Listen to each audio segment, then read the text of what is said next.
Mini डालिया गछटा नष्ट हो गला तो ताकू मु उपाड़ुली तो तादर गोटे बाहर विराट बड़ ब्लब्सटे जोटा आमर आग को डालिया गछ हो पार।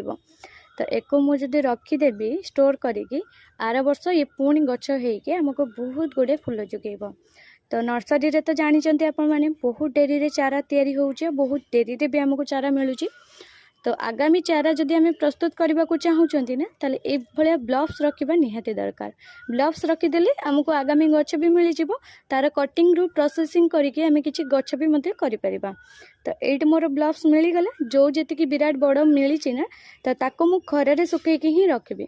तो एबे मध्यरु जी डाल कुआ अच्छी छिड़े देकी बाहर करदेवी,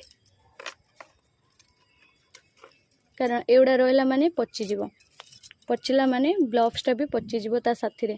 तादर एबे माटी को बाहर करदबा। तो एबे कौन करिवे ए ब्लब्स रे जेतिकी माटी लागी तार माटी गुड़ाक सब झड़ेकी बाहर करदेबे, किंतु मन रखिए तार बाहर थिबा जो चेर गुड़ाक दी साइड अच्छी से चेर गुड़ाक छिड़ेबेनी।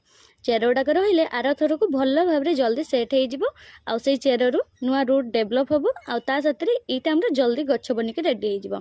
तो ये भी गोटे देख बाहर चेर टाइप तो ताको भी मध्य छिड़ेबेनी। तो एक आप धोईदेवे, धोई देकर भी सफा करेंगे ना हाथ में एमती माटी भी सफा करेंगे।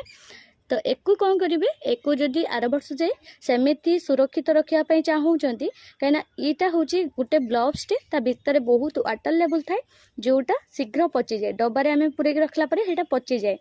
तो एक कौन करेंगे ये ब्लब्स को अधिका दिन रखापी हेले हलदी पानी रे बुड़े देवे, बुड़े देके 3 ରୁ 4टा खरा पाखापाखि देदेवे। दे सारापर ना सुखिला हलदी गुंड भी मिसेक गोले देकी तो खरारे देदेवे। खरार दे सारापर ये रखिए, देखिए आर वर्ष पर्यंत से भाया ब्लब्सटा थी आ बढ़िया भाव में गछ भी उठिबो। नर्सरी जावाक पड़ोनी आपन को जब ये ब्लब्स गुड़ाक रखीदेवे। तो आशा करी आपण मानक ये टिप्सटा भल लगी, भल लगी शेयर करूँ, लाइक करूँ। बहुत जल्दी देखा गोटे नुआ टिप्स सहित, से पर्यटन भल रुहतु। रही जय जगन्नाथ।